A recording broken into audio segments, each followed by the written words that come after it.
Hi, and welcome back to the Boileau Family Law Group YouTube channel. My name is Trevor, and this is Pierre Boileau. He is one of the partners and founding members of the Boileau Family Law Group. And our topic for today is Family Lawyers Edmonton, Mediation versus Litigation. I've got a quote here from Monica Bellucci. When people divorce, it's always such a tragedy. At the same time, if people stay together, it can be even worse. A quick statistic for you. According to the latest statistics, 38% of marriages end in divorce, and that's from Statistics Canada.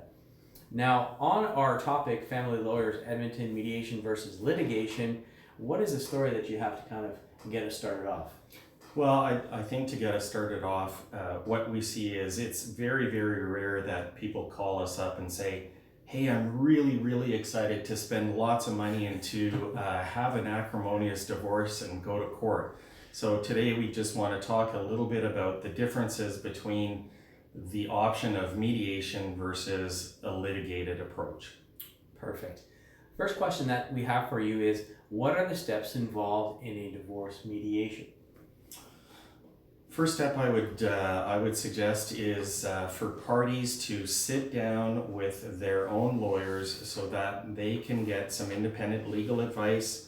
They have a better understanding of what their particular rights and responsibilities are, what is important to them in terms of a good separation, ultimately a good divorce. I'd want them to go out and get that information prior to them sitting down with a third-party mediator. So basically, it's a huge education piece for them. Okay.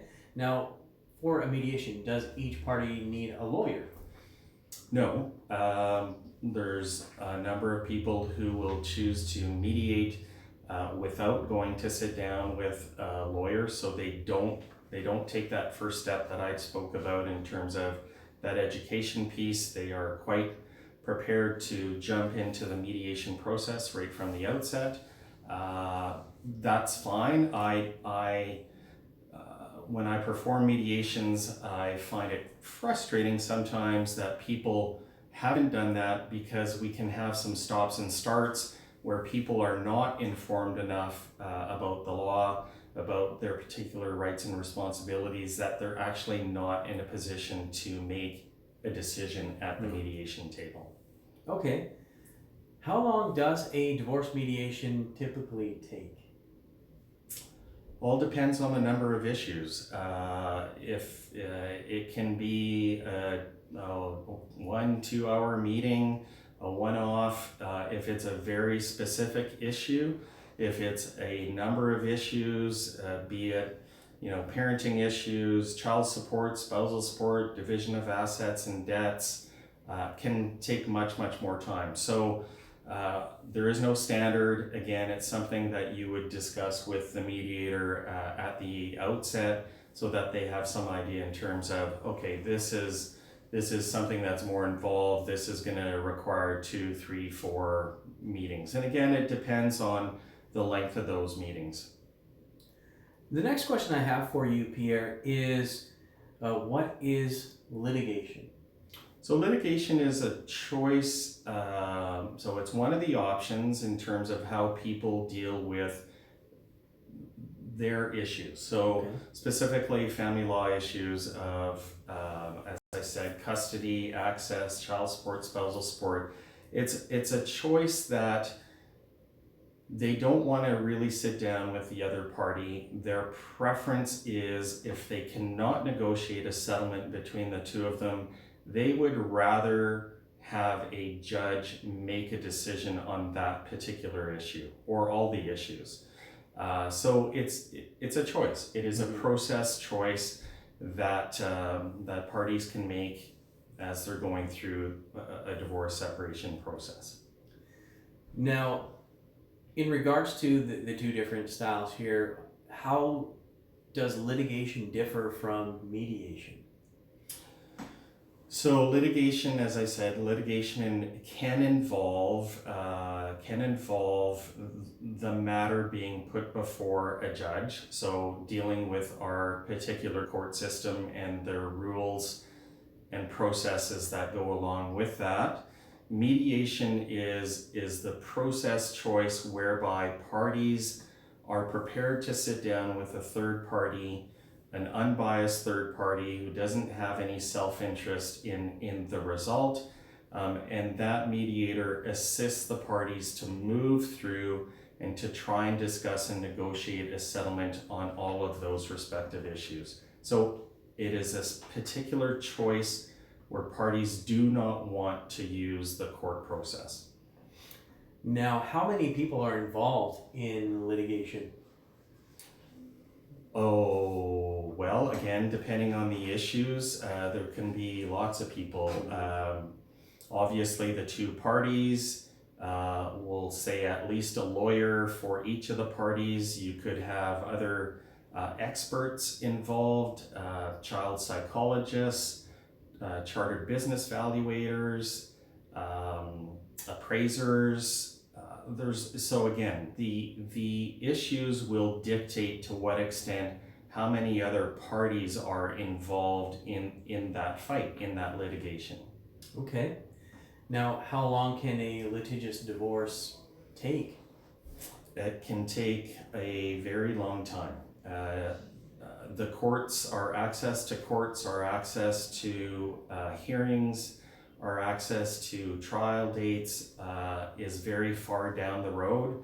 So case in point, if we are ready to take a matter to trial today and we need more than 2 days of trial here in Edmonton, you could be waiting upwards of 14 to 16 months for a trial date. Unfortunately, there are files that parties have been litigating for years and years. I currently have a file where the parties have been litigating for 13 years. Oh my goodness. Yeah, it's a scary thing. That is very scary. I couldn't imagine how they must feel and how all the parties involved must feel by 13 years. That is a long time. It is a long time. So why is that? Why do litigation divorces tend to get ugly? I think people get entrenched in positions and they I think tend to lose focus on what their ultimate goal and what their interests were at the beginning of the process. They are so entrenched in positions that they lose sight of that. For other people, it's all about the result really is not what's important for them. It's how badly they can hurt the other party, be it financially, be it emotionally. It can involve getting kids stuck in the middle of those disputes. So there's different reasons why that is the case. Again, the frustration piece, I think, that can be used as a bit of a negotiating tool is those delays of the system that can drag things out and make the process very, very costly for someone. Okay. The next question that I have for you, Pierre, is what are some of the costs associated with litigation? It can't be an inexpensive process. No, it's not an inexpensive process, and our rules of court are set up such that the process that are put in place, the hoops, if you will, that parties need to need to conclude, each of those particular steps, if you will, are very expensive. And I believe that they are built to be expensive to provide an incentive to parties to try and resolve the issue without taking it to a trial, for instance. You're going to be looking at legal costs. You're going to potentially be looking at costs for those other experts, for those other professionals. If the matter is dragging on, you may be looking at having to update certain financial information on a yearly basis. That can get very costly if we're dealing with businesses where we have to update expert business valuations. How many times do you want to do that at $15,000 to $20,000 a pop for a business valuation? You don't want to be doing that very often. No, thank you. So final question. Yes. How can people get in touch with you to schedule an appointment? they can contact the office, Family Lawyer Edmonton, Miller Boileau Family Law Group, and they can speak to our receptionist, who will then be in a position to put them through to one of the lawyers in our office. Excellent. Thank you so much, Pierre. That was very informative. And I know that you guys have learned a lot about mediation versus litigation. And if you are in the situation where you do need to contact Miller Boileau Law Group, definitely give them a phone call or reach out to them through the website, and they'll be glad to sit down with you and talk about your options. Again, we'll catch you guys next time because we got a lot more videos coming.